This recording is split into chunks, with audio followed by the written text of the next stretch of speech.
దేవుడు ఇచ్చిన మహాకృపను బట్టి దేవునికి వందనాలు చెల్లిస్తూ మరి వచ్చిన బిడ్డల దేవుడు దీవిస్తూ ఆశీర్వదిస్తూ ఆన్లైన్లోనే ఆఫ్లైన్లో పెట్టిన బిడ్డలు బట్టి దేవుడు మనతో ఈరోజు మాట్లాడుతున్నారు. అదేంటంటే ఆయన మనలా జన్మించలేదు. ఎందుకంటే ఆయన దేవుడు కాబట్టి మళ్ళా జన్మించలేదు. ఆయన పరిశుద్ధంగా జన్మించాడు. మనము పాపంతో జన్మించాము కాబట్టి ఆ విషయాలు మనం నేర్చుకున్నాం. ముందుగా మనం క్రిస్మస్ అంటే గ్రీకు లాటిన్ పదాల్లో ఆరాధించడం అని ఉంది కాబట్టి మనం జీవితం అంతా కూడా ఆయన పరిశుద్ధంగా జన్మించి మన పాపాల నుండి ఆయన రక్షించడానికి భూలోకానికి ఆయన మహిమనంతటిని విడిచిపెట్టి పరలోకం నుండి భూలోకానికి దిగి వచ్చాడని మరి జీవితం అంతా ఆరాధించుకోవాలి. కాబట్టి ఇప్పుడు ఆ మాట చెప్పుకునే ముందుగా ఆరాధించుదాం.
దేవునికి మహిమ కలుగును గాక.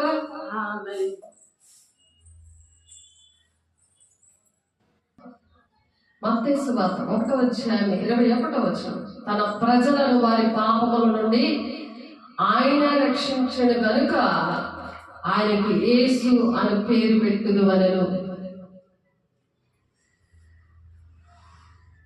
మన పాపాలని దేవుడు రక్షించడానికి యేసు అని ఆయన పేరు పెట్టమని దేవదూతలు మరి యోసేపుతో మాట్లాడారు. ఎందుకంటే పరిశుద్ధాత్మ శక్తి వలన బాలుడైన సౌందర్యైన పుత్రుడనే యేసయ్య జన్మించాడు. మరియమ్మ ఒక విశ్వాసం, పరిశుద్ధంగా ఆమె కన్యత్వాన్ని కాపాడుకున్న దేవుని బిడ్డ.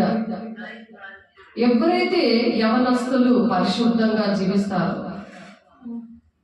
వాళ్ళ కడుపున పరిశుద్ధమైన దేవుని బిడ్డలు మరి వాళ్ళ జీవితాల్లో ప్రసవ వేదన కలిగి వాళ్ళ పిల్లల కనాలని దేవుని యొక్క వాక్యం చెప్తుంది మలాకి 4:10. కాబట్టి యవన బిడ్డల్ని మనం ఎలా పెంచుతున్నాం అనేది ఇక్కడ జ్ఞాపకం చేసుకోవాలి. అటువంటి దేవుని బిడ్డలు కలిగినప్పుడు వాళ్ళు లోకానికి, దేశానికి, కుటుంబాలకి ఎంత దీవెనకరంగా ఉంటారు. యవ్వనులు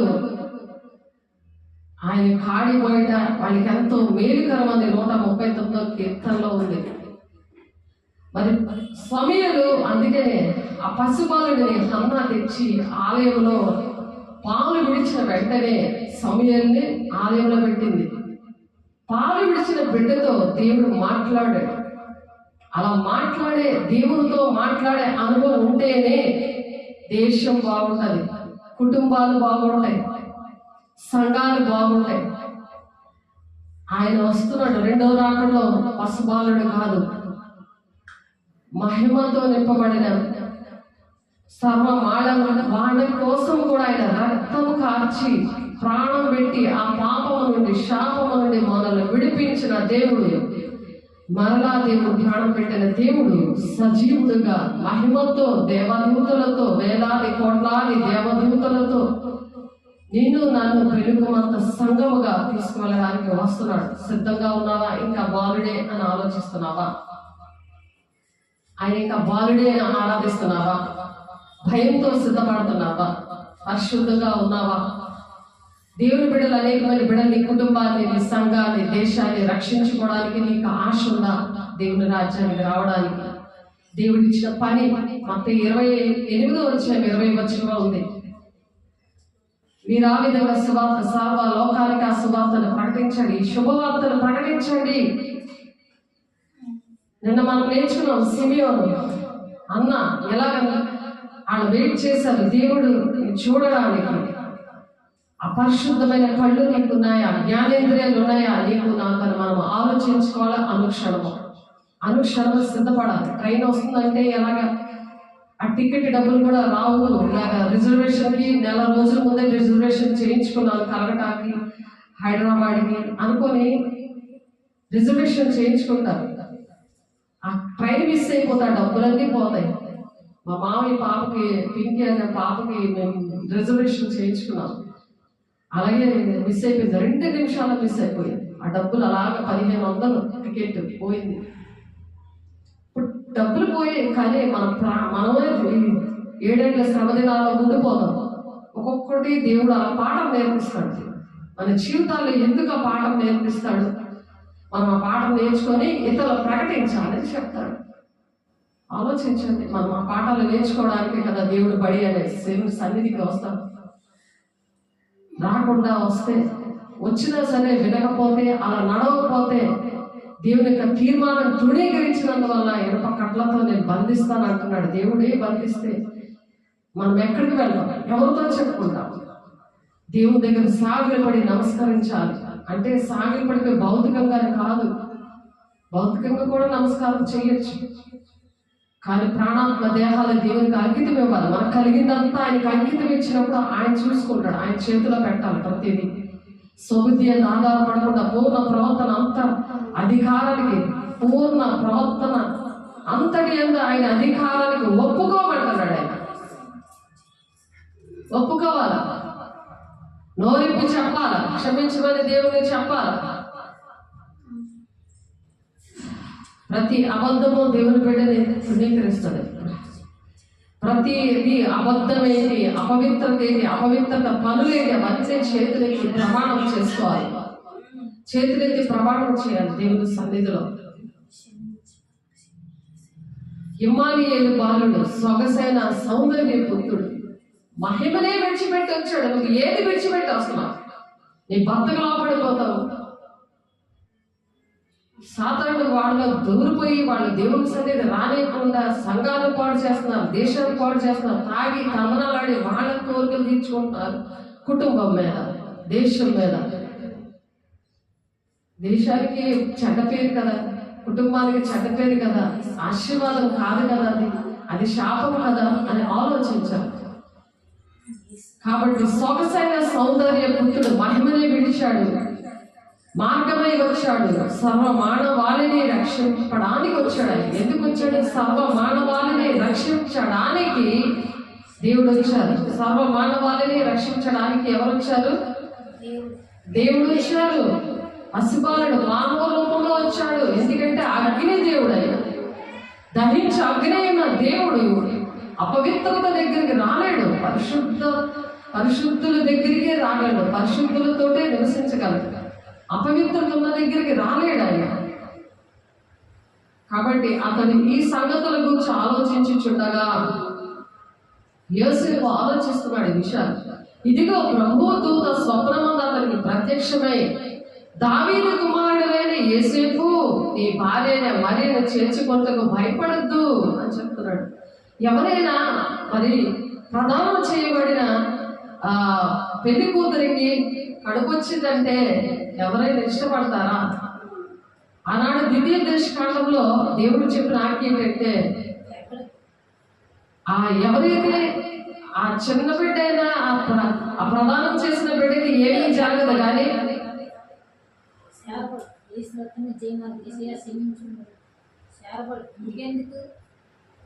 దేవుని బిడ్డగా ఉన్న మనిషికి ఎటువంటిది జరగదు.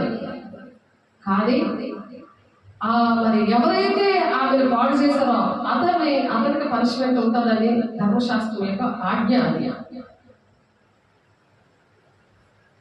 కాబట్టి ఆ ఆజ్ఞ ప్రకారం ద్వితీయోపదేశకాండం 23వ అధ్యాయం 22, 23, 24 వచనాల్లో ఉంది. చూద్దాం అన్నమాట. ద్వితీయోపదేశకాండము 22 బాగా గుర్తుపెట్టుకోండి.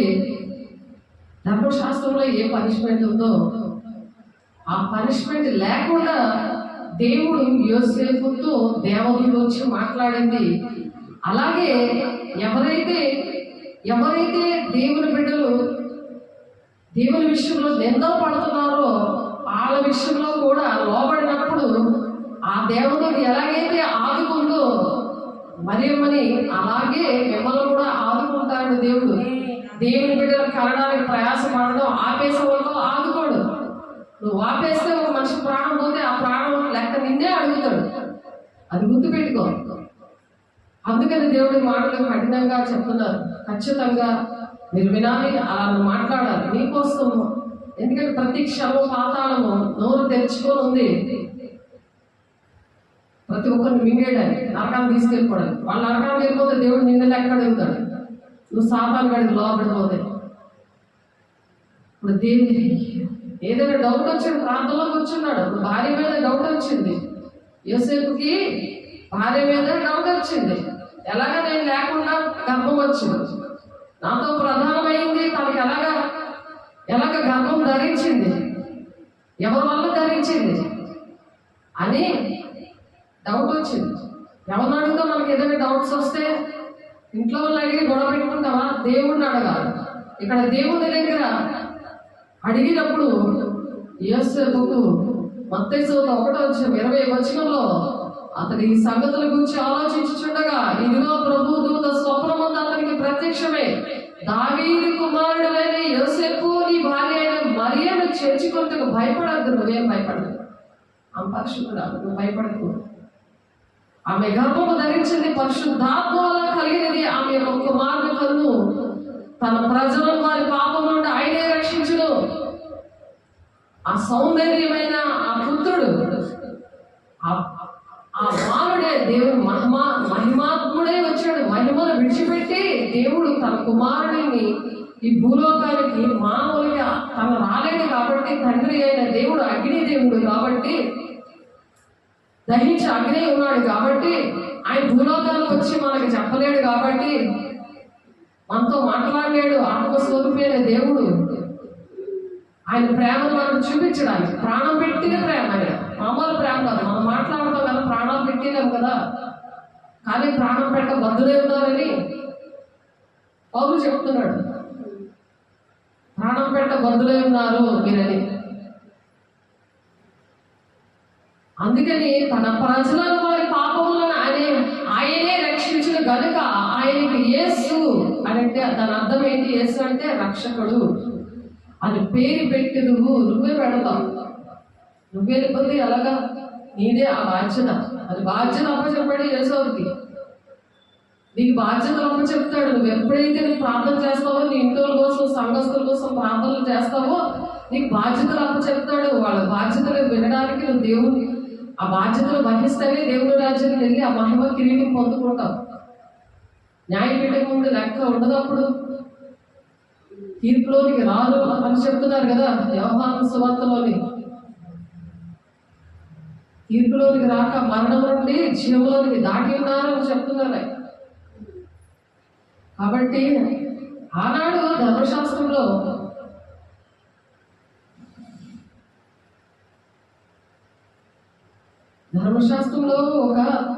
ఒక ఆజ్ఞ ఉంది. ఆ ఆజ్ఞ నుండి దేవుడు విడిపించారు. ఆమె భర్త యోసేపు నీతిమంతుడే ఉండి ఆమెను అవమానపరచమల్లక రహస్యంగా విడనాడని ఉద్దేశించాడట. రహస్యంగా ఆమె భర్త యోసేపు నీతిమంతుడే ఉండి ఆమెను అవమానపరచమల్లక రహస్యంగా విడనాడని ఉద్దేశించాడు. రహస్యముగా ఆయన్ని ఏం చేశాడు? ఆయన రహస్యముగా విడిచిపెట్టేసి అనుకున్నాడు. ఎందుకు రహస్యముగా విడిచాడు? ఎందుకు రహస్యముగా విడిచిపెడదాం అనుకున్నాడు? మరేమో మంచిదే అని ఉద్దేశం ఉంది, కానీ తనకు అడగడానికి కూడా భయం వేసింది.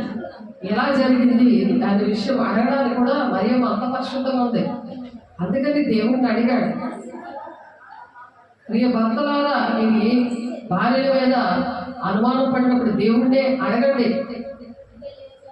ప్రతి ఒక్క భర్త కూడా ప్రతి ఒక్క భర్తని కూడా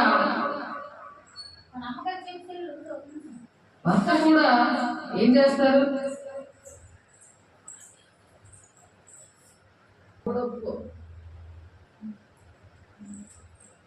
హల్లెలూయా, స్తోత్రం దేవా.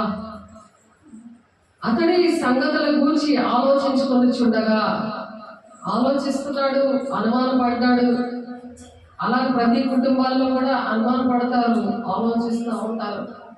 దేవుని కూర్చున్నప్పుడు దేవుడే మాట్లాడతాడు. నీతోటి నాతోటి మాట్లాడతారు. మనుషులుగా అలాంటివి వస్తాయి, కానీ మనలా దేవుడు పుట్టలేదు.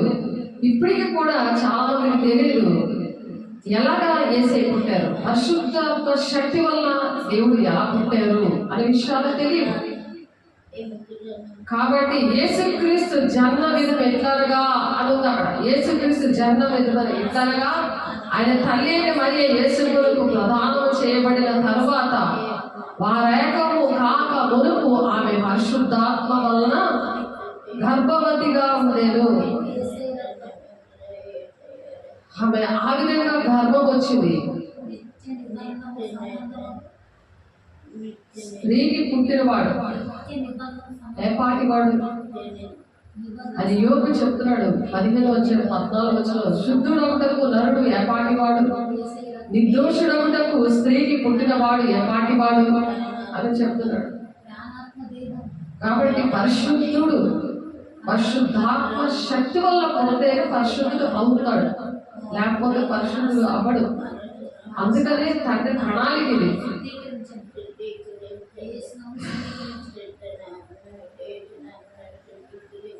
కాబట్టి ఆమె భర్త అయిన యేసు నీతిమంతుడై ఉండి, ఎప్పుడైతే భర్తలు నీతిమంతులుగా ఉంటారో భార్య మీద నిందలు వేయరు. ఇప్పుడు నీతిమంతుడిగా భర్త ఉన్నాడు కాబట్టి, భర్త నీతిమంతుడిగా ఉన్నాడు కాబట్టి భార్య మీద నిందలు వేయకుండా దేవుని దగ్గర ఆయన పెట్టాడు ఆ మాట. దేవుని దగ్గర పెట్టాడు ఆ మాట. దేవుణ్ణి అడిగినప్పుడు, దేవుణ్ణి ఎప్పుడైతే అడిగాడో వెంటనే నువ్వు భయపడద్దు అని దేవదూత మాట్లాడింది. ఆమె పరిశుద్ధాత్మ శక్తి వల్లనే ఆమె గర్భము ధరించింది. మానవాళి రక్షణ కోసము ఆయన దేవుని కుమారుడిగా పుట్టాడు. ఆయనకు నువ్వు యేసు అని పేరు పెట్టాలి. యేసు అంటే రక్షకుడు అని అర్థం, మానవాళిని రక్షిస్తాడు అని క్లారిటీ అనేది అర్థమయ్యేలాగా ఆ దూత చెప్పకపోతే విడిచిపెట్టి వెళ్ళిపోదాం అనుకుంటాడు. చూడండి, తండ్రి చిత్తం నెరవేర్చే బిడ్డలు చాలా మంది ఉన్నారు. తండ్రి చిత్తంలో ఉన్న బిడ్డలారా అనేకమైన శోధనలు వస్తాయి. మొత్తం 10వ అధ్యాయంలో ఉంటుంది కదా, 36వ వచనంలో 2 పడతాం 3 పడదట. నేను సమాధానం పెట్ట వచ్చిందని తలంచకుడి, అగ్నినే పంప వచ్చింది అని చెప్తున్నాడు. 2 పడదో 3 పడదో ఉంది అక్కడ వాక్యం. ఆ మాటలు మనం చెప్పుకున్నాం.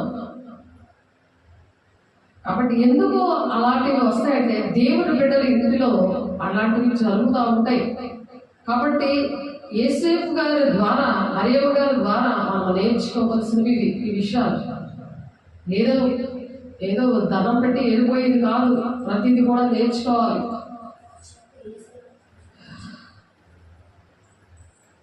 ప్రతిదీ మనం నేర్చుకోవాలి.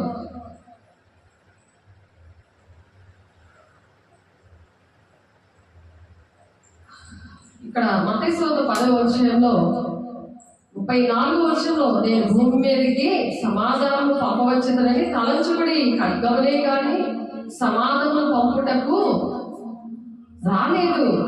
ఒక మనుషులకి, వాని తండ్రికి, కుమార్తెకును, ఆమె తల్లికి, కోడలికి, ఆమె అత్తకును విరోధము పెట్టవచ్చునని.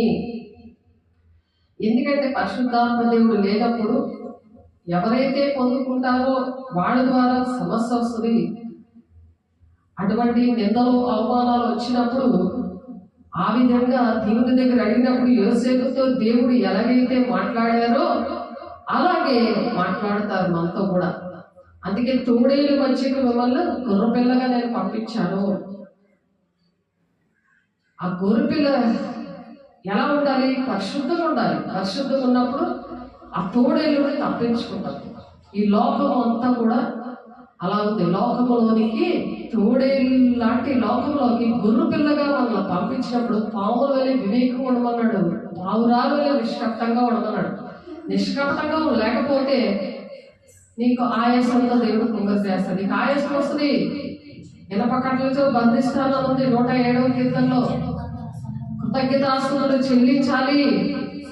ఒక మనిషిని ఇంటి వారే అతనికి శత్రువులు అవుతారు అన్నది 36వ వచనంలో. ఒక మనిషిని ఇంటి వారే శత్రువులు అవుతారు. ఇప్పుడు శత్రువులు ఎందుకు అవుతున్నారు? ఇంట్లో వాళ్ళే శత్రువులుగా ఎందుకు అవుతున్నారు?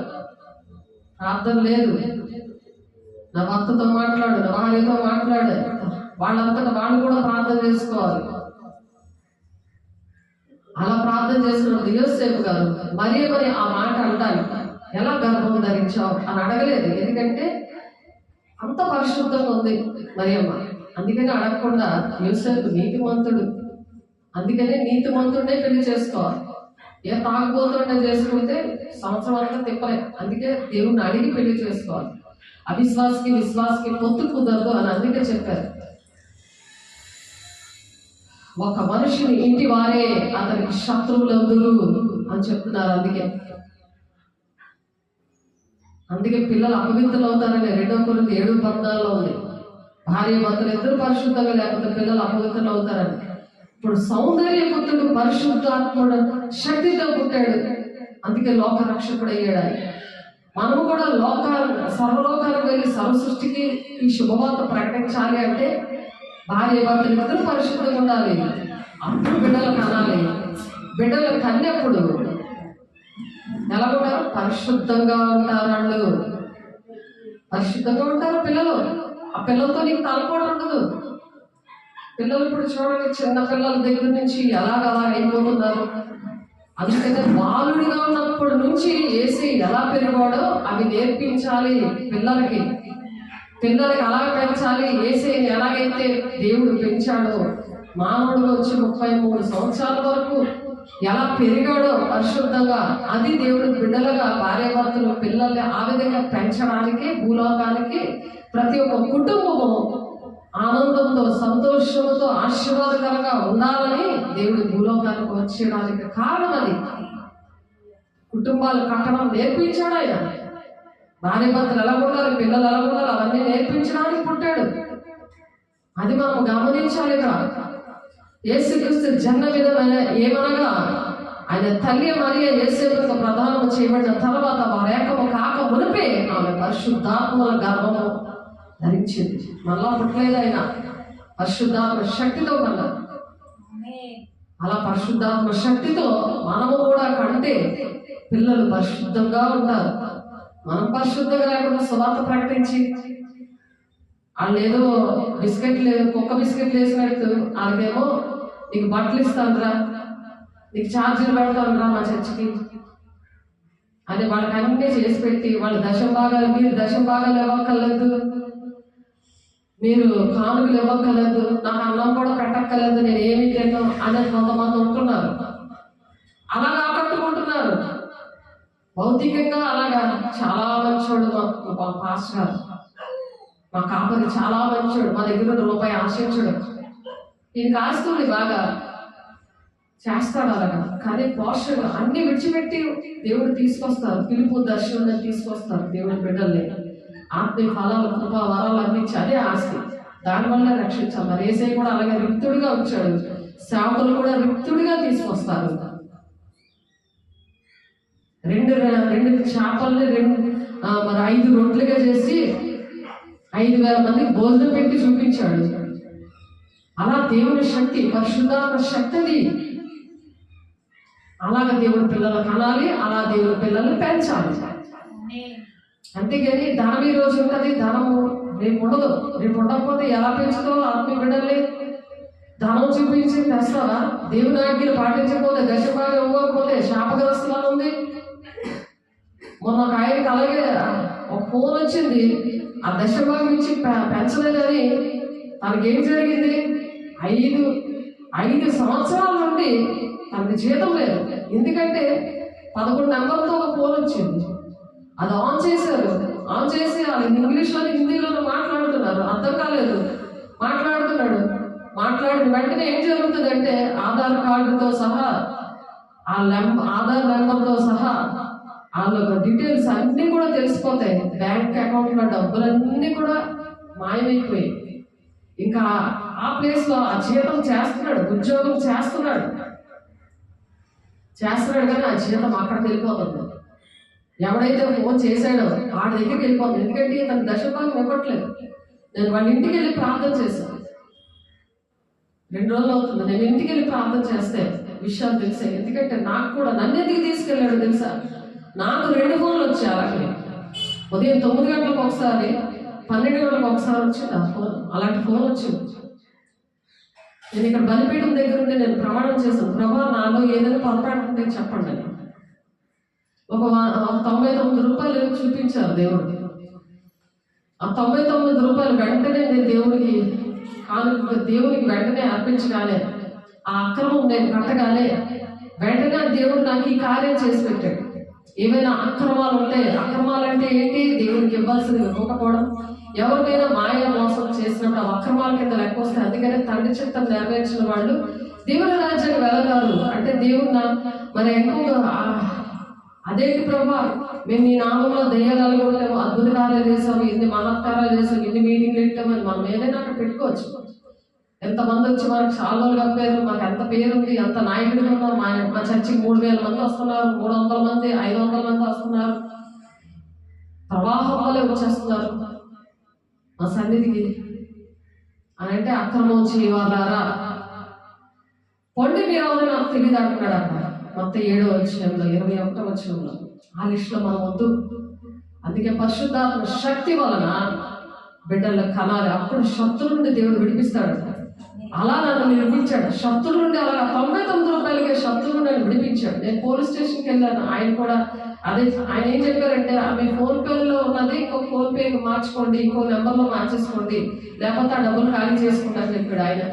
పోలీస్ స్టేషన్కి వెళ్తే నేను బిఎస్ఎన్ఎల్ ఆఫీస్కి వెళ్ళాను. ఇటు మీ నెంబర్తో ఏమైనా వస్తాయా అని. కాదండి, మీరు పోలీస్ స్టేషన్కి వెళ్తే మీరు అనుకున్నది కరెక్ట్, వాళ్ళు ఆ నెంబర్ని బ్లాక్ చేస్తారు, వాళ్ళతో వాళ్ళు చూసుకుంటారు, ఆ నెంబర్లు ఎన్నికలగా చేసి విశ్వాసులు మోసం చేస్తున్నారు. ఎందుకు దేవుని బిడ్డలు మోసం చేస్తున్నారు, ప్రజలు మోసం చేస్తారు. వేసే ప్రాణం పెట్టి కొన్న బిడ్డలు మతములు బ్యాలు లేకుండా ఉన్నారు. తెలియదు విషయాలు. దేవుడికి మనం మాట్లాడుకుంటే, దేవుడు అని మాట్లాడితే ఎవరు దేవుడు, ఎవరు నీ కోసం నా కోసం ప్రాణం పెట్టాడో ఆయన మాట్లాడతాడు. మాట్లాడే దేవుడు ఆయన. ఎవరో పేరు పెట్టి మనం ప్రార్థన చేయగలరు. నిజమైన దేవా, నేను నన్ను పోషిస్తున్న దేవా, నా ఊపిరి ఆడుతుందంటే, ఈ సృష్టిని సృష్టించిన దేవా, నా ఊపిరి ఆడుతుందంటే, నన్ను పోషిస్తున్నావంటే నా సృష్టికర్త అయిన దేవా, నన్ను పోషిస్తున్న దేవా, నాతో మాట్లాడు ఇదిగో ఈ సమస్య విషయంలో అని మనం అడగాలి. కుటుంబంలో ఏదైనా సమస్య వస్తే యోసేపు అలాగే చేశాడు. యోసేపు అలాగే చేశాడు. ఇంకొక బిడ్డ ఉన్నాడు, ఇంకొక తమ్ముడు అవుతాడు. దేవుల్లోనే ఉండి దేవుని కాలి బిడ్డలు పెళ్లి చేసుకుని 2 బిడ్డలకు అన్నాడు. 2 బిడ్డలు చాలా కింద పెద్దోళ్ళు అయిపోయారు. కానీ ఎంత వాక్యం నేర్చుకున్న తల్లిదండ్రులు చక్కగా దేవుని బిడ్డగా పెరిగిన బిడ్డ. వాక్యం తెలియదు, ఎన్నో క్వశ్చన్లు వేస్తున్నాడు. నేను దానికి అన్నిటికీ ఆన్సర్లు ఇచ్చాను. ఇంకా ఏమీ చెప్పలేక అక్క నేను తర్వాత మళ్ళీ చేస్తానని మరి చేయలేదు ఫోన్. ఎందుకంటే సాతాను బంధకాల్లో ఉంటాడు. వాళ్ళకి అర్థం కాదు. వాళ్ళ కోసం ప్రార్థన చేయాలి. మనం వాళ్ళకి సువార్త ప్రకటించే సమయము ఈ క్రిస్మస్ దినాల్లోనే. ఏంటక్క క్రిస్మస్ చక్కగా చేస్తున్నారా, ఏంటి ప్రోగ్రాంలు అని ఫోన్ చేశాడు. రోజు క్రిస్మస్సే మాకు అని చెప్పాను నేను. అని తన విషయంలో మాట్లాడితే తను కొన్ని క్వశ్చన్లు వేస్తున్నాడు. ఆన్సర్లు దేవుని విషయాలన్నీ కూడా జాగ్రత్తగా చెప్తుంటే మరి మాట్లాడలేక మళ్ళీ చేస్తానని పెట్టేశాడు. మరి ఫోన్ ఎత్తలేదు, మరి ఫోన్ చేయలేదు. ఇష్టపడరు. సాతాను ఇష్టం లేకుండా లూసిఫర్ ఒకప్పుడు దేవదూతే, దేవుని కోసం తెలిసిన బిడ్డే, దేవదూతగా ఉన్న వాళ్ళు, ఏర్పాట్లో ఉన్న వారితో సహా అంచు దినాల్లో మోసపరచబడతారు అని చెప్తారు. కాబట్టి జాగ్రత్తగా మనం ప్రతిరోజు కూడా వాక్యం అనే ఖడ్గం అనేది మన దగ్గర ఉండాలి. నీతి అనే మైమరుపు ఉండాలి. సత్యం అనే దండి ఉండాలి. రక్షణ అనే శిరస్రాణం ఉండాలి. ఆ ఎఫ్ఎస్సీలో 6వ అధ్యాయం 12, 13 వచనాలు ఉంటాయి. సర్వాంగ కవచం ధరించుకోవాలి. యుద్ధానికి వెళ్తే సర్వాంగ కవచం ఎలాగా, అప్పుడు యుద్ధాలు ఎలా జరుగుతున్నాయి. ఇప్పుడు ఏపీలో చాలా, మరి తెలంగాణలో, మరి నెల్లూరులో వరదలు. అందుకే క్లైమేట్ మనకి ఎలా ఉంది. మన దేవుడు మనం సంరక్షించాడంటే. చెన్నైలో వరదలు, తినడానికి తిండి లేదు, కార్లు కూడా కొట్టుకుపోతున్నాయి. అటువంటి భయంకరమైన దినాల్లో ఉన్నాం. దేవుడు మాటలు కరువైపోయాలి. ఆమోస్ 8వ అధ్యాయంలో ఉంటుంది కదా, 11, 12 వచనాలని. ఎక్కడ వెతికిన దేవుడి వాక్యం దొరకదు. అంచు దినాలు మనకు దేవుడు వాక్యం దొరికింది అంటే, దేవుడు దొరికాడంటే ఎంత జాగ్రత్తగా విని దాన్ని ప్రకటించాలి. ఈ క్రిస్మస్ దినాల్లో దేవుడి బిడ్డలుగా మనం ఎంతమందికి ప్రకటించాలి. కుటుంబాలు ఎలా కట్టుకోవాలి, సంఘాలు ఎలా కట్టుకోవాలి, అందరూ దేవుడి రాజ్యానికి ఎలా సిద్ధపడాలి అని దేవుడు మాట్లాడుతున్నాడు. ఇక్కడ ద్వితీయోపదేశ కాండంలో ఉంది ఆ మాట. ద్వితీయోపదేశ కాండంలో ఇందాక మనం 23వ అధ్యాయంలో అసలు ధర్మశాస్త్ర ప్రకారం పనిష్మెంట్ ఏంటి? ద్వితీయోపదేశ కాండం 23వ అధ్యాయం 23, 24 వచనాలు చదువుతున్నాను.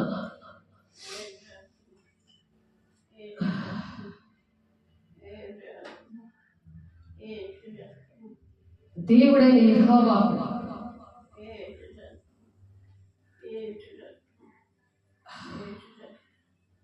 ప్రధానం చేసుకున్న వాళ్ళు జాగ్రత్త పడవలసిన విషయాలు.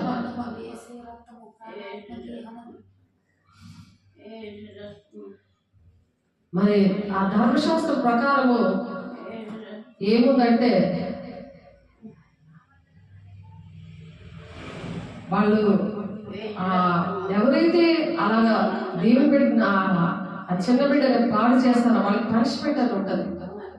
కాబట్టి ఆ పనిష్మెంట్ నుండి విడిపించాలి, విడుదల పొందుకోవాలి. ఆ పనిష్మెంట్కి గురి కాకుండా అటువంటి పనిష్మెంట్ నుండి విడుదల పొందుకోవడానికి దేవుడు మరి యోసేపు గారు ఆ విధంగా ఆ దేవుడు అలా కాపాడారు అనమాట. ఆ ప్రార్థన బట్టి దేవుడు వాళ్ళని విడిపించారు. మనలో కూడా ప్రార్థన బట్టే దేవుడు అటువంటి పరిస్థితుల నుండి విడిపిస్తారు.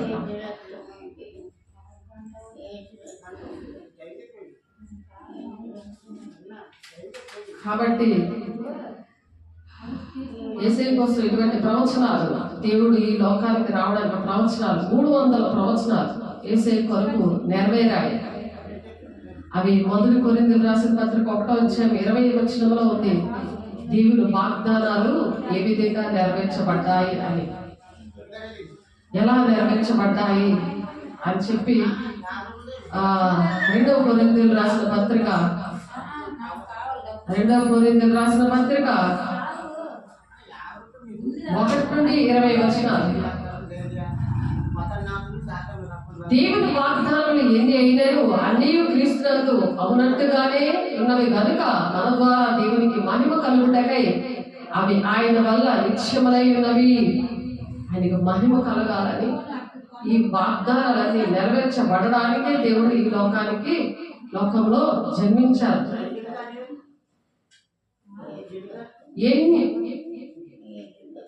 మీతో కూడా చూడండి, మీతో కూడా క్రీస్తుతో నిలిచి ఉంటున్నట్లుగా మమ్మల్ని స్థిరపరిచి అభిషేకించిన వాడును దేవుడే. ఎప్పుడైతే దేవుడు అభిషేకిస్తాడో మనకి ఏవైనా నిందలు, అవమానాలు, కష్టాలు వచ్చినప్పుడు ఆ అభిషేకాన్ని బట్టి దేవుడు నడిపిస్తారు. ప్రార్థనలు ప్రతి ఒక్క సమస్యను విడిపిస్తారు దేవుని యొక్క అభిషేకాన్ని బట్టి. యెషయా 1వ అధ్యాయము 2వ వచనంలో యెషయా గారు కూడా ప్రవచించారు. యెషయా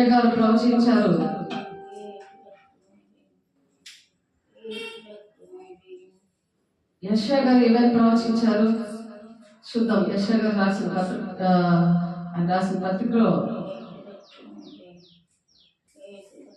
1వ అధ్యాయము 2వ వచనంలో యెహోవా మాటలాడుచున్నాడు, ఆకాశమా ఆలకించుము, భూమి చెవియొగ్గుము, నేను పిల్లలు పెంచి గొప్పవారినిగా చేసితిని, వారు నా మీద తిరుగుబడి ఉన్నారు. అభిషేకము లేక సేవకుల మీద ఎందుకు తిరగబడుతున్నారంటే కారణం అది.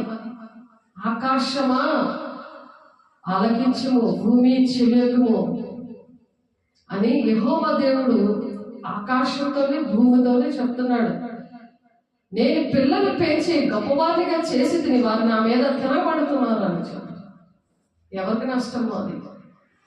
ప్రకృతి అందుకే గర్జించి తుఫాన్లు వచ్చేస్తున్నాయి, జలప్రళయం అందుకే వస్తుంది. ఆనాడు నోవాహు దినాల్లో దేవుడు ఆ జలప్రళయం, ఎప్పుడు నేను జలప్రళయం తెచ్చుకున్నాను, ప్రజల్ని నాశనం చేయడని రెయిన్బో పెట్టాడు. ఆయన ఎక్కడ తప్పు చేస్తే అక్కడే నాశనం చేస్తాడు. కాబట్టి దేవుడు మనల్ని పోషించాడంటే ఎంతగా దేవునికి రోజు కృతజ్ఞతాస్తుతులు చెల్లించాలి, తప్పక కూడుకోవాలని ఎందుకు వాక్యం ఉంది? అను దినము తప్పగా కూడుకోవాలని ఉంది వాక్యం చెప్తుంది. అందుకే అపోస్తలుల 2వ అధ్యాయం లాస్ట్ వచనాల్లో ఉంటుంది, మీరు చదువుకోండి. ఎద్దు తన కామాంగు నెరుగును, గాడిద సొంత వాని దొడ్డి తెలుసుకొనును. ఇశ్రాయేలుకు తెలియలేదు, నా జనులు యోచింపరు, నా జనులు ఆలోచించరు అని దేవుడు బాధపడుతున్నాడు. దేవుడు నమ్ముకున్నంత మాత్రం కాదు, దేవుడు మీద తిరుగుబాటు చేయడం అంటే వాక్యానికి విరుద్ధంగా జీవించడం. సాతానుడు విని తెప్పబడ్డాం. ఎద్దు తన పాపిష్టి జన్మ, దోషభరితమైన ప్రజలారా, దుష్ట సంతానమా, చెరుపు చేయి పిల్లలారా, మీకు శ్రమ, వారు యెహోవాను విసర్జించి ఉన్నారు. ఎందుకు శ్రమ వస్తుంది? ఎందుకు శ్రమ వస్తుంది? నెమ్మదిగా చెప్పండి. ఎందుకు వాళ్ళకి శ్రమ వస్తుంది? వినాలి వాక్యాలు, దాన్ని పట్టుకొని దిగుబాటు చేసుకోవాలి. పాపిష్టి జనమ అంటున్నారు, దేవుని మీద తిరుగుబాటు చేసిన వాళ్ళు, దేవుని మాట వినకుండా దేవుని సన్నిధి దగ్గర కూర్చో, పరిశుద్ధంగా ఉండకుండా దేవునికి ఇష్టమైన పనులు చేసి అటువంటివన్నీ ఒప్పుకోవాలి. దేవుడే పెట్టినప్పుడు ఏ రక్తమే చేయమన్నా పోదని దేవుని దగ్గర దిద్దుబాటు చేసుకోవాలి. దేవుని దగ్గర మళ్ళా నేను ఈ పనులు చేయనయ్యా, ఇలా నేను ఉండనయ్యా, ఈ వాక్య ప్రకారం నడుస్తానయ్యా అని దేవుడు చెప్తున్నాడు. దేవుడు పిల్లల్ని పెంచి పెద్ద చేస్తే వాళ్ళు తిరుగుబాటు చేస్తున్నారు. దేవుడి మాట వినపడమే తిరుగుబాటు చేయడు. వాక్యం ఎలా ఉందో అలా నడపడమే దేవుడు, యెహోవా దేవుడు చెప్తున్నాడు. ఆకాశంతో భూమితో చెప్తున్నారు, ఆకాశమా ఆలకించు, భూమి చెవియకు, నేను పిల్లలను పెంచి గొప్పవారిగా చేసుకుని వాళ్ళు బ్రతికించాను, గొప్పలాగా దేవుడు బిడ్డలుగా నేను తయారు చేశాను. ధనమే ఈ రోజు ఉండదు, పోతుంది. ఆశీర్వాదాలు అనేవి దేవుని దగ్గర నుండి రావాలి. అంటే మన ప్రాణాలతో ఉండడమే అది గొప్ప ఆశీర్వాదం. దేవుని కలిగి ఉండడమే మహా గొప్ప ఆశీర్వాదం. దేవుని తెలుసుకోవడమే ఆశీర్వాదం. ఎందుకంటే యుగాలు ఆయనతో ఉంటాం కదా. ఇక్కడ సాధారణ ఇస్తాడు దెయ్యం వేస్తుంది, డబ్బులు అన్ని, ఆరోగ్యం అన్నీ ఇస్తుంది, దర్శనాలు, కళలు, ప్రవచనాలు అన్నీ ఇస్తుంది. కానీ ఏది దెయ్యం చూపిస్తుందో, ఏది దేవుడు చేస్తున్నాడు, అది వివేచన వరం. అది కలిగి ఉంటే తెలుస్తుంది ఎవరి ద్వారా దేవుడు నాకు పనిష్మెంట్ వచ్చింది అని తెలియాలి, మనిషికి తెలియాలి. అలాగా దిద్దుబాటు చేయాలి. ఎత్తేం చేస్తాడే తన కామాందు నెరుగుతుందట, గాడిద సొంత వాడిని దొడ్డి తెలుసుకొను. ఇశ్రాయేలుకు తెలియలేదు, నా జనులు యోచింపరు. ఇశ్రాయేల్ ప్రజలు మెస్సయ్య వచ్చాడంటే తెలియదు, దానికి తెలుసుకోలేదు. మోషే ధర్మశాస్త్రాల ప్రకారం వెళ్తున్నారు, అవన్నీ పాటిస్తున్నారు, కానీ మోషే నమ్మినట్టయితే నన్ను నమ్మలేదని దేవుడు బాధపడుతున్నాడు. ఇక్కడ ఆకాశానికి భూమికి చెప్తున్నాడు. ప్రజలు వినకపోతే ఇంకేంటి? ప్రకృతికి చెప్తున్నాడు. వాళ్ళే సృష్టించారు, ఆకాశం భూమిని సృష్టించాడు, మనుషులు కూడా సృష్టించాడు. మరి మనుషులు వినకపోతే ప్రకృతికి చెప్తున్నాడు దేవుడు. అందుకే ప్రకృతి గర్జిస్తుంది. అందుకనే భూకంపాలు, తుఫానులు, వర్షము ఎందుకు వస్తున్నాయి? కారణం అదే. అందుకే పాపిష్టి జన్మ, దోషభరితమైన ప్రజలారా, దుష్ట సంతానమా, చెరుపు చేయి పిల్లలారా, మీకు శ్రమ, వారు యెహోవాను విసర్జించి ఉన్నారు. ఇశ్రాయేలు యొక్క పరిశుద్ధ దేవుని దూషితులు, ఆయన విడిచి తొలగిపోయి ఉన్నారు. దేవుణ్ణే దూషిస్తున్నారు, దేవుణ్ణే దూషిస్తున్నారు, దేవుణ్ణి దూషిస్తారు. నిత్యము తిరుగుబాటు చేయించి మీరేలా ఎక్కడ కొట్టబడుదురు. ప్రతివాడు నడినెత్తిని వ్యాధి కలిగి ఉన్నాడు, ప్రతివాడి గుండె బలహీనమయ్యను. గుండె ఎందుకు బలహీనమైంది? గుండె ఎందుకు బలహీనమైంది? వినాలి వాక్యం. గుండె ఎందుకు బలహీనమైంది? నిత్యము తిరుగుబాటు చేస్తున్నారు. నిత్యము కూడా చెప్పిన వాడు ఒక్కడు కూడా వినట్లేదు, వెళ్ళలేదని ఒప్పుకొని విడిచిపడ్డారు. అప్పుడు దేవుడు పరిశుద్ధపరుస్తాడు మనుషులు. ఏసే రక్తం పరిశుద్ధపరుస్తుంది. అప్పుడు నిత్యము తిరుగుబాటు చేయించి మీరే ఇంకా కొట్టబడుచున్నారు. కొడుతున్నాడు దేవుడు. కొట్టినప్పుడైనా, అమ్మ కొడుతున్నప్పుడే అమ్మ వింటాను అని వస్తుంది, కానీ మాట రావట్లేదు. వింటాను దేవా, నీ మాట వింటాను, ఇక మీద నుండి నేను అలాంటి పనులు చేయను. ప్రతి వాడు నడినెత్తిన వ్యాధి కలిగి ఉన్నాడు. ప్రతి వాడు ఏం చేస్తున్నాడు? నడినెత్తిన వ్యాధి కలిగి ఉన్నాడు. ప్రతి వాడి గుండె ఎందుకు బలహీనం అవుతుంది? దేవుడి మాట వినక. అరికాలు మొదలుకొని తల వరకు స్వస్థత కొంచెమైనా లేదు. ఎక్కడ చిన్న గాయములు, దెబ్బలు, పచ్చిపుండ్లు అవి పిండబడలేదు, కట్టబడలేదు, తైలముతో మొత్తబడలేదు. మీ దేశం పాడైపోయాను, మీ పట్టణంలో అగ్ని చేత కాలిపోయాను, మీ ఎదుటనే అన్యులు మీ భూమిని తినివేయుచున్నారు. అన్యులకు తలస్తించు నాశనము వలె అది పాడైపోయింది. ఎందుకు భూమి అంతా నశించిపోయింది? ఎందుకు పాడైపోయింది? ఎందుకు సాధారణ రాజ్యం కట్టబడుతుంది? దాని విషయంలో ప్రార్థన చేస్తూ ఉన్నాం. దేవునికి ఇష్టంగా ఉంది, పరిశుద్ధంగా ఉంది. సైన్యములకు అధిపతి యెహోవా కొద్దిపాటి శేషం మనకు నిలుపని ఎడల మనము సొదొమ వలె ఉందము, గొమొర్రాకు సమానముగా ఉందము. సొదొమ గొమొర్రా పట్టణాన్ని అగ్ని గంధకాలతో కాల్చేస్తుంది. పొడిగా మారిపోయింది.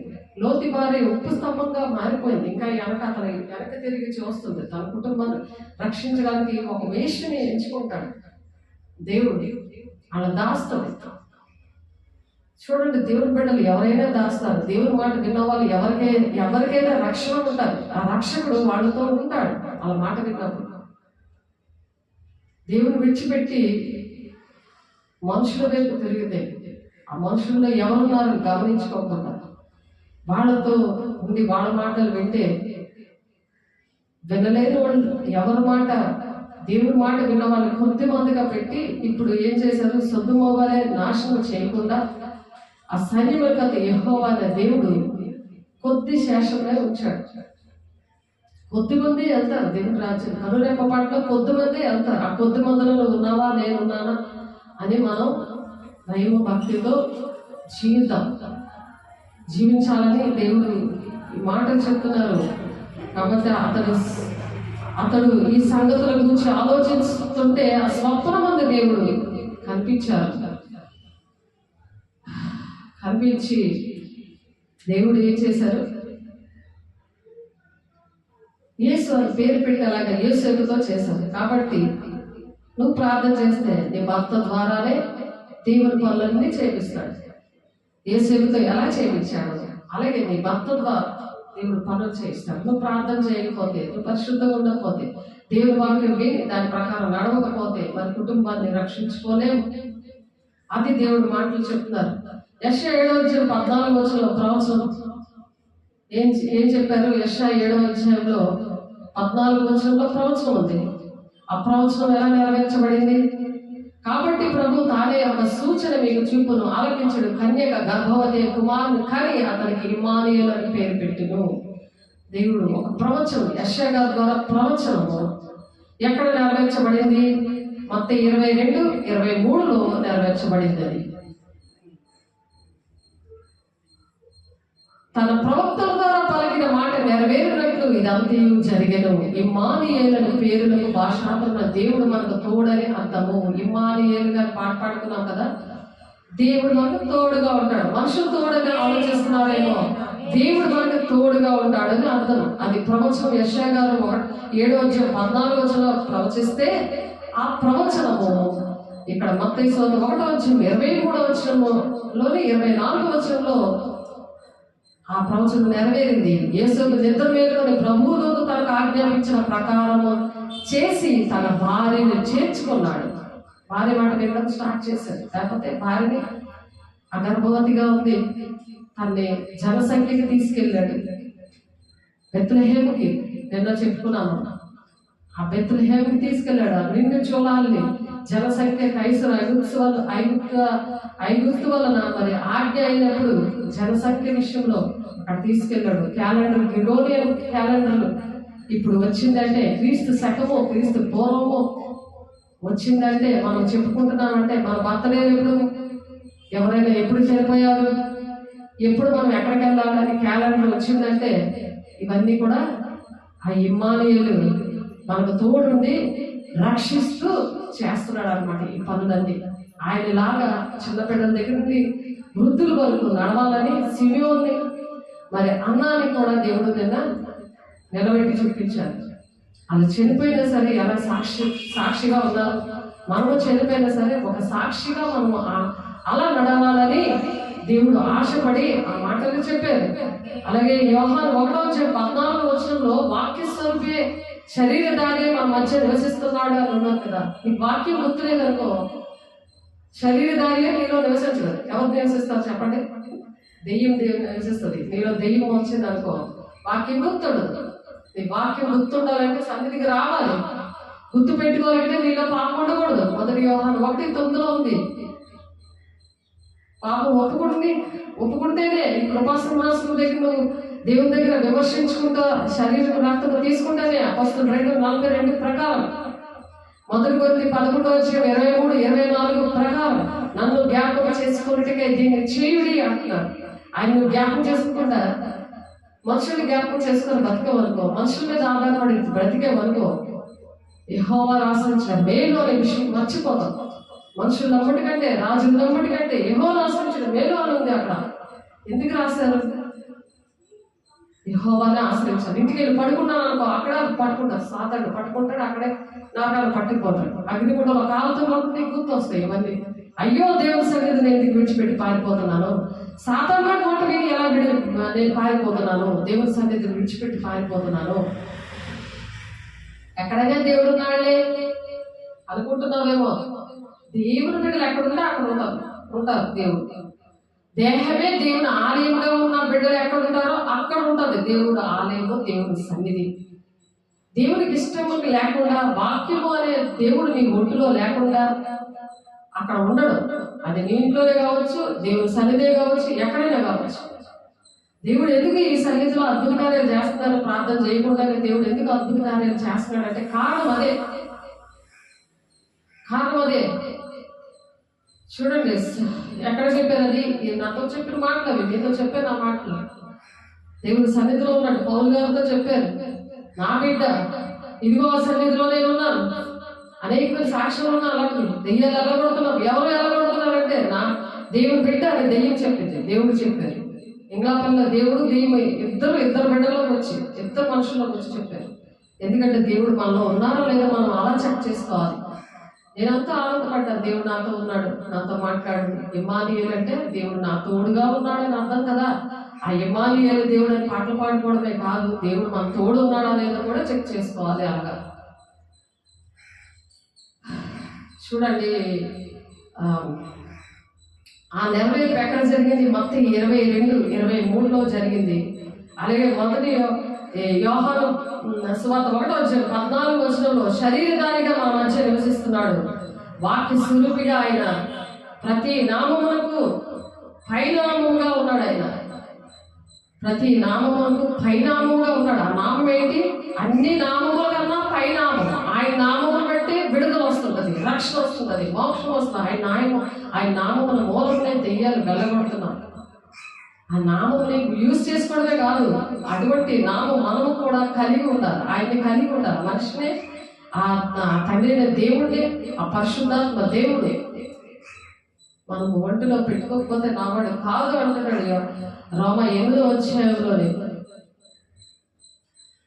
రోమ 8:8 8-9 ఉంది ఆ మాట.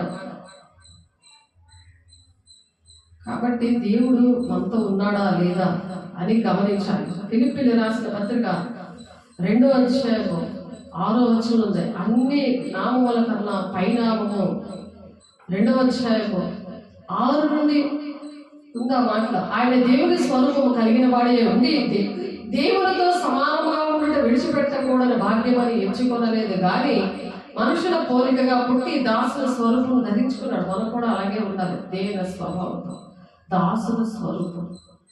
దేవుని అంటే దేవుని బిడ్డలకి పరిచయం చేయడం, బాగోలేని వాళ్ళకి స్వస్థపరచడం, వాళ్ళతో చక్కగా మాట్లాడడం దాసుల స్వరూపం.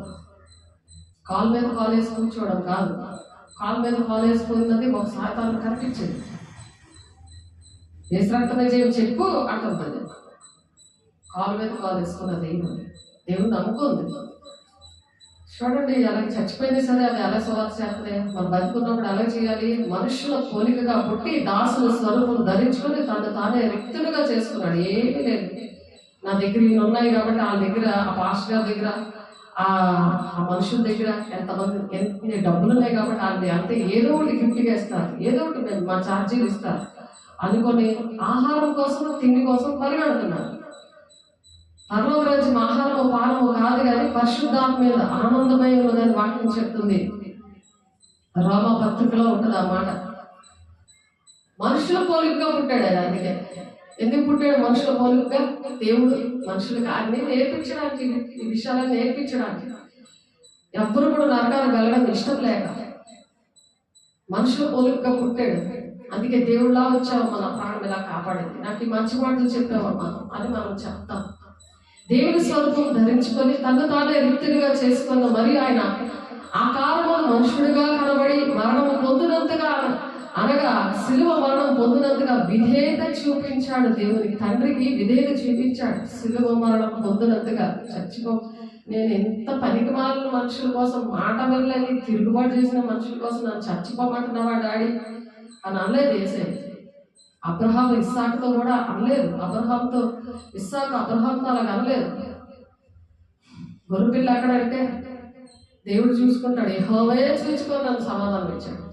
అక్కడికి వెళ్ళాక బలిపీఠం మీద పెట్టినప్పుడు ఎంత భాగ్యం, దేవుడికి నన్ను బలి అర్పణగా నన్ను తీసుకుంటున్నాడా నా దేవుడు అన్నాడు ఆ పిల్లడు. 25 సంవత్సరాలు పుట్టాడు ఆ పిల్లడు. ఎంతో ప్రార్థన చేస్తే ఆ వాగ్దానం ఎప్పుడు నెరవేరింది? ఎంత ఓర్చుకున్నాడు అబ్రహాము. శారా ముసలి కాలంలో పిల్లడు కన్నాడు. చూసారా అంత దేవుడి మనసు ఎంత ఓర్చుకున్నాడు. అలా ఓర్చుకోవాలి దేవుడి బిడ్డల లక్షణాలు. దీన మనసు అలా ఓర్చుకోవాలి. మనుషుల పోలికలుగా పుట్టి దాసుల స్వరూపం ధరించుకోవడం అంటే అది. తను తానే రిక్తులుగా చేసుకున్న మరి ఆయన ఆకారము మనుషుడిగా కనబడిన మరణం పొందినంతగా, అనగా శిలువ మరణం పొందినంతగా విధేయత చూపించడం. ఆ విధేయత మనకు ఉందా లేదని క్రిస్మస్ ద్వారా మనం నేర్చుకోవాలి.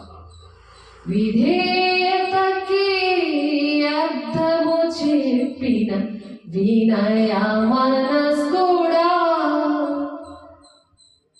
అని పాట ఉంది. ఆయన వినయ మనస్సు, అలాంటి వినయమైన మనస్సు మీలో ఉందనుకో, దేవుని మీద తిరుగుబాటు చేతలోనే ఆకాశం చెడు యుద్ధము, భూమి చెడు యుద్ధాన్ని దేవుడు ఆకాశాన్ని భూమి చెప్పుకుంటాడు. వినట్లేదని తిరుగుబాటు చేస్తామని, వీళ్ళు చెడుకు చేయ పిల్లలు, వీళ్ళ మాట వినట్లేదు అని దేవుడు ఏడుస్తుంటే నీకు మంచిదా? నీకు మంచిదా? పిసుకలా నన్ను క్షమించేయండి పక్కలు చెప్తావా?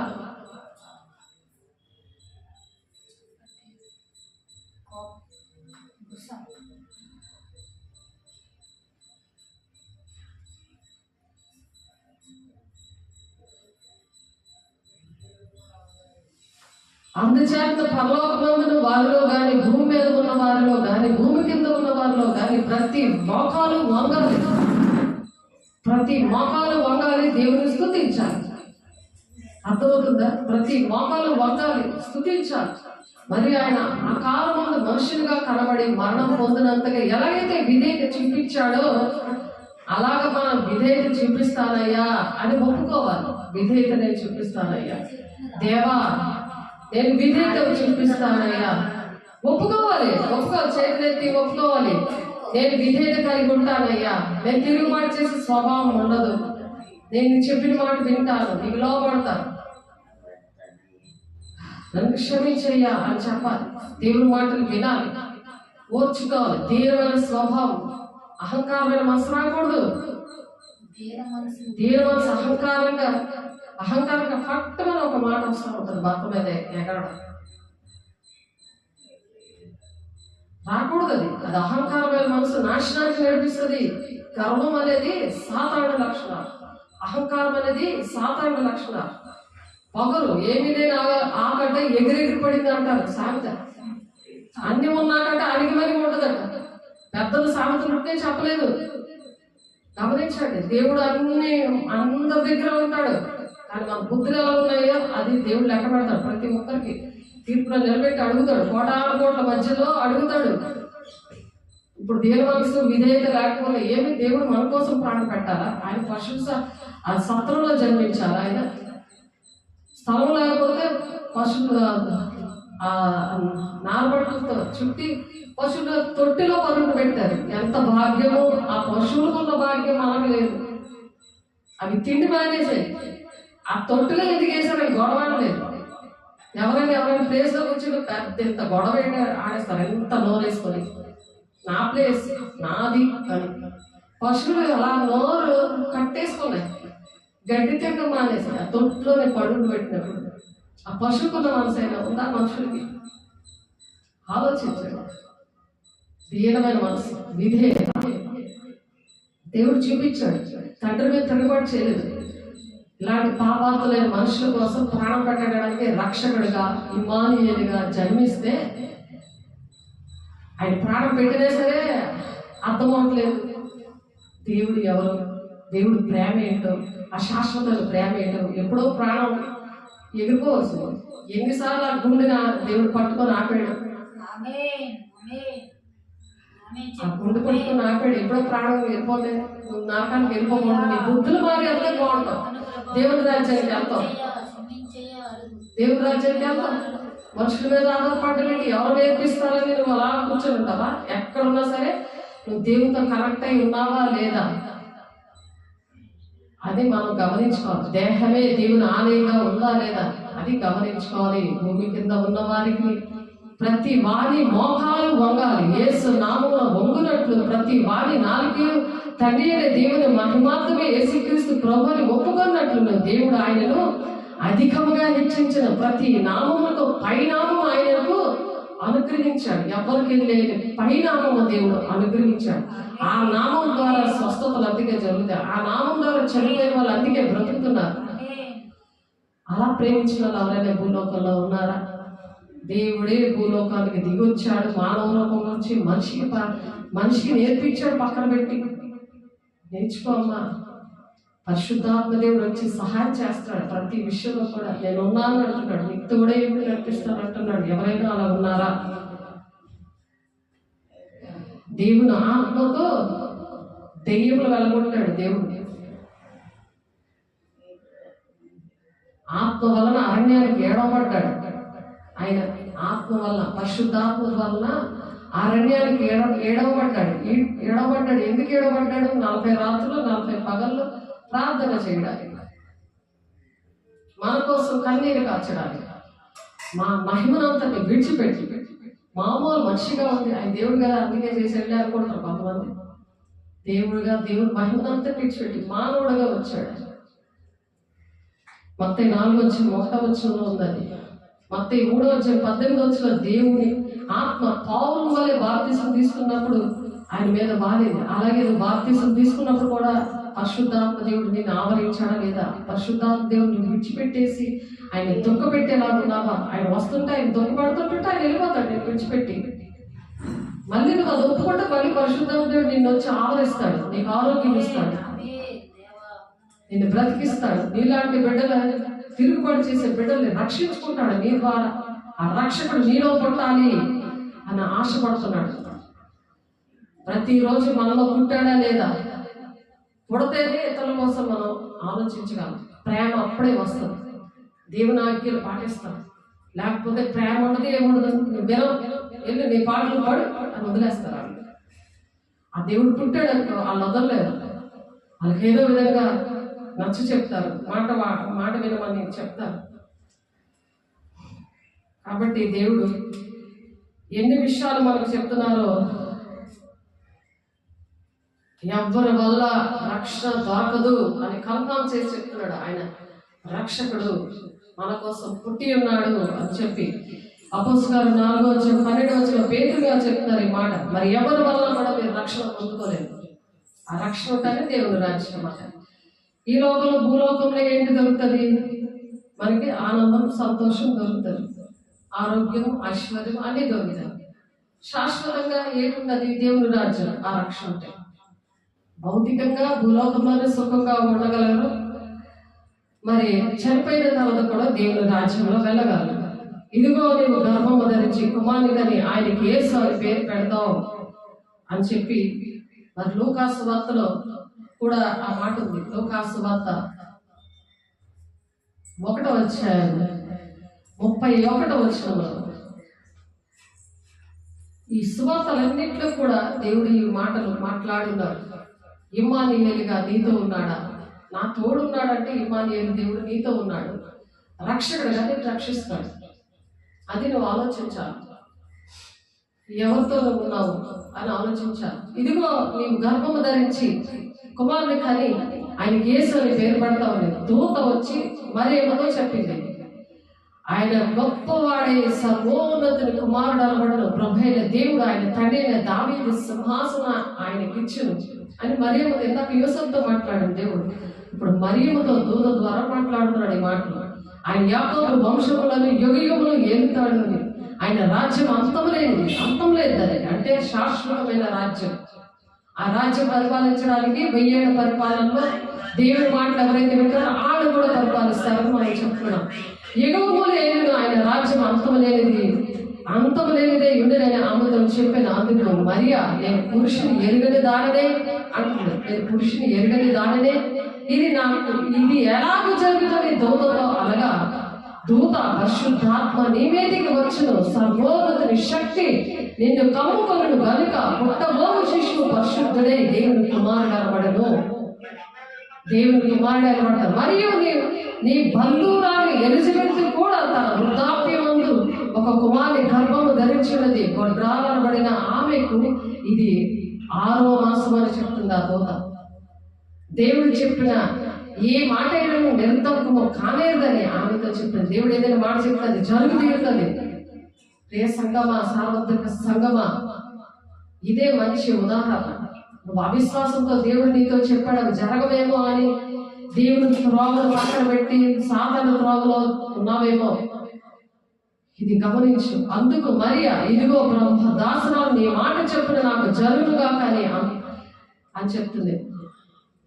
ఎవరైనా ఒప్పుకుంటారా అలాగా? కన్య గర్భం ధరిస్తుంది, లోకరక్షకుడు మరి ఆ గర్భంలో జన్మించాలి అని ఆమె వెంటనే లోబడి, ఎంత పుణ్యాత్మరాలో చూడండి. ఆమె లోబడి ఎన్ని నిందలైనా ఎన్ని అవమానాలైనా దేవుని కోసం, దేవుని బిడ్డల కోసం నేను భరించడానికి నేను ఇష్టపడుతున్నానని ఆ దూతతో చెప్తుంది. మరియా ఇదిగో ప్రభు దాసరాన్ని నీ మాట చెప్తున్న నాకు జరుగులుగా అన్నది. గర్భం ధరించడానికి అలా ఇష్టపడింది. నువ్వు ఇష్టపడుతున్నావా దేవుని పిల్లలకు అనడానికి, దేవుని బిడ్డలకు అనడానికి, దేవుని బిడ్డలకి ఆ దేవుని రాజ్యాన్ని తీసుకెళ్ళడానికి ఎన్ని నిందలైనా ఎన్ని అవమానాలైనా భరించడానికి నేను సిద్ధంగా ఉన్నాను. అందరూ అయ్యో పిల్ల ముందే ప్రధానమయ్యేటప్పటికీ పిల్ల కన్నేసింది ఏంటి అని అందరూ ఎలాగ అంటారు కదా. ఊరు వాడ అందరినీ కోడై కోస్తుంది అంటారు కదా. మరి అలాగా ఎవరైనా ఒప్పుకుంటారా? ప్రియ సంగమా, సార్వత్రిక సంగమా, ఎలాగ నింద భరించింది? అలాంటి మరియమ్మ లాంటి హృదయం ఉందా? యోసేపు లాంటి మనసు ఉందా? దేవునితో నీతి మంతులుగా ఉన్నారు కాబట్టి ఈ విషయం అర్థమయ్యి తండ్రి వాళ్ళు ఏర్పాటు చేసుకున్నాడు. తండ్రి అయిన దేవుడు వాళ్ళిద్దరిని అలా మనల్ని కూడా ఏర్పాటు చేసుకున్నాడా? నేను ఆయన ఏర్పాటులో ఉన్నానా? తండ్రి చిత్తాన్ని నెరవేర్చిన దేవుని రాజ్యానికి వెళ్తాను. నేను వెళ్ళాలా? వీళ్ళతోటి వెళ్ళి నాకానికి అడిగి వెళ్ళిపోతాను. నేను కూడా వీళ్ళతో పాటు వెళ్ళిపోతానా? మాట వినకుండా ఏదైనా మొక్కుకొని ఊళ్ళో మొక్కున్నాడు మొక్కుకొని వెళ్ళిపోతానా? ఏం ఆలోచిస్తున్నాం? ప్రియ సంగమా, దేవుడు మాట్లాడతారు కాబట్టి దేవుడు ఈ మంచి మాటలు మన హృదయాల భద్రపరిచి దీవించును గాక. ఆమేన్. పరిశుద్ధమైన దేవా, మహిమగల దేవా, అయ్యా ఈ వాక్యాన్ని ఊరంతులుగా ఫలింపు దయచేయండి, నడిపించండి. నీ సాక్షిగా మమ్మల్ని నిలబెట్టుకోండి. అనేక జనములకు అయ్యా నీ స్వాచ్ఛంగా సొత్తుగానని మీరు మాకు ఇస్తున్నారయ్యా, నీకు వందనాలు. ఇంట్లో బిడ్డలందరికీ కూడా అట్టి కలుపున అట్టి అభిషేకాన్ని కుమ్మరిస్తున్నారు అయ్యా. క్రీస్తు పుట్టి కంటే క్రిస్మస్ ఏంటో నేర్పించడానికి మీకే కొట్లాది వందనాలు స్తోత్రాలు చెల్లిస్తూ ప్రతి ఒక్క బిడ్డని అట్టి విధంగా మీరు దీవిస్తున్నందుకు, ఆశీర్వదిస్తున్నందుకు వందనాలు చెల్లిస్తూ, కొత్త లేని ఆత్మతో మమ్మల్ని నింపుతున్నందుకు వందనాలు స్తోత్రాలు చెల్లిస్తూ యేసే పరిశుద్ధ నామములో బ్రతిమలాడి వేడుకుంటున్నాం తండ్రి. ఆమేన్. తండ్రి యొక్క దీవెన, కుమారుని యొక్క కృప, పరిశుద్ధాత్మ యొక్క నిత్య సహవాసం సకల పరిశుద్ధులకి మన వాక్యాన్ని దాని ప్రకారం నడవడానికి తీర్మానం చేసుకున్న ప్రతి ఒక్క బిడ్డకి సదాకాలము తోడేంటి నడిపించును గాక. ఆమేన్. God bless you. దేవునికి వందనాలు. Praise lord.